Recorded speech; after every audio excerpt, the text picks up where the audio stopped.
السلام عليكم daawadayaal barnaamijkeena waxaynu kaga hadlaynaa tobanka dhacdooyin ee ugu halista badan adduunka daawasho wacan fadlan channelka dacalada dunida media hadaad ku cusub tahay subscribe saar taaba gambaleelka si aad mar walba noola socoto mahadsanid digniin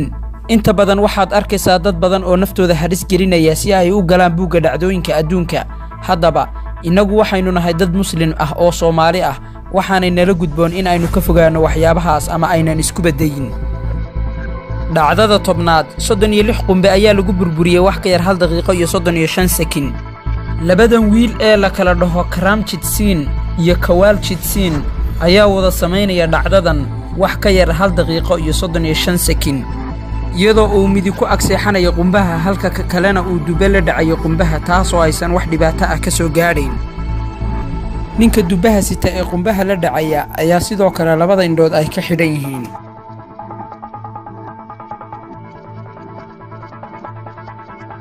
dhacdada sagaalaad ninkan u dhashay wadanka Turkiga ayaa calooshiisa lagu burburiyay shubabka guryaha lagu dhiso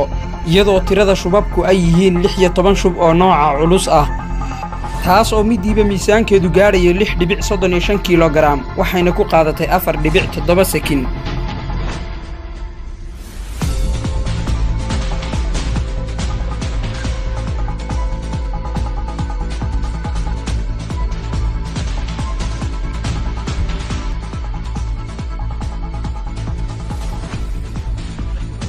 dhacdada sideedaad kubadda gacanta ayaa laga soo tuurayaa masaafo dhan 126 mitir taas oo ay sameeyeen group dhalinyaro ah oo reer Australia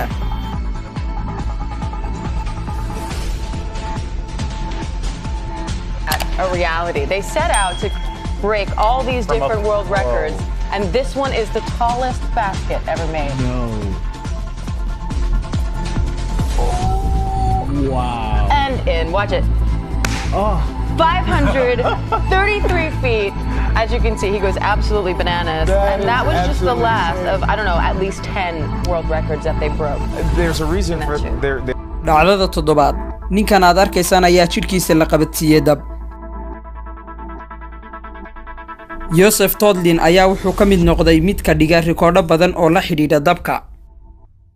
Joseph Todlin waxa lagu kaxeeyay gaari masaafo dhan 500 oo mitir xawaaraha lagu wadayna wuxuu gaarayaa 35 kilomitir saacadiiba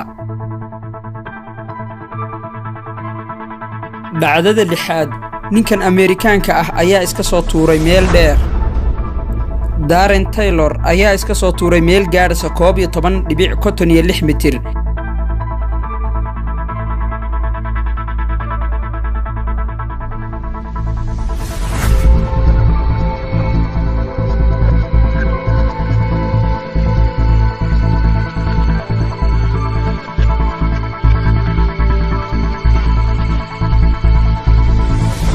dhacdada shanaad ninkan lagu magacaabo John Ferreira ayaa dhigay rikood taas oo ah kubad bir ah oo xagga sare ee madaxiisa lagaga soo tuuray dherer dhan 45 mitir iyadoo madaxiisa la saaray shubab ka samaysan sibidh kubaddan birta ah ayaa miisaankeedu yahay 7.3 kilogram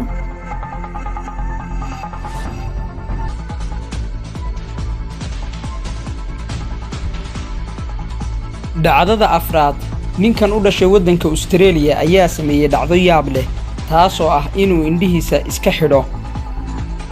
wuxuuna afkiisa ku hayaa tufaax kadibna mishiinka dhirta lagu gooyo ayuu tufaaxa afkiisa uu ku hayo ku goynayaa waxayna ku qaadatay wax ka yar 60 sekin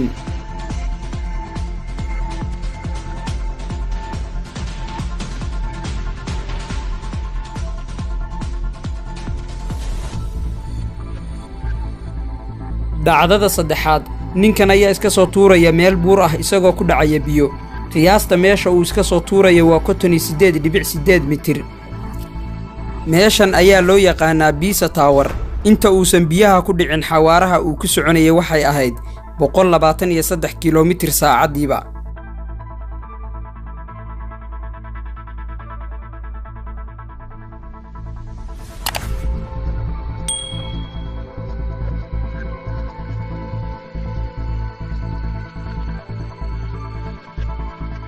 dhacdada labaad Gary Turner oo u dhashay wadanka UK ayaa sameeyay arrin mucjiso ah taas oo dad badan la yaabeen maqaarka jidhkiisa ayuu soo jiidayaa iyadoo aysan dhibayn.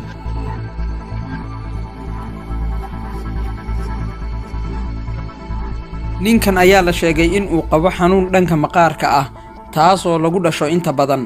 waxaana lagu magacaabaa Ehlers-Danlos syndrome. xanuunkan ayaa wuxuu ku dhacaa nudayaasha maqaarka la dhaho connective tissue-ga, kadibna wuxuu saameeyaa maqaarka seedaha iyo xubnaha jidhka gudihiisa.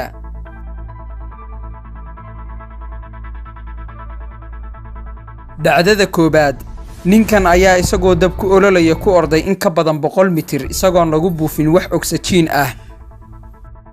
si kastaba 10kaas dhacdo waa kuwa ugu halista badan adduunka.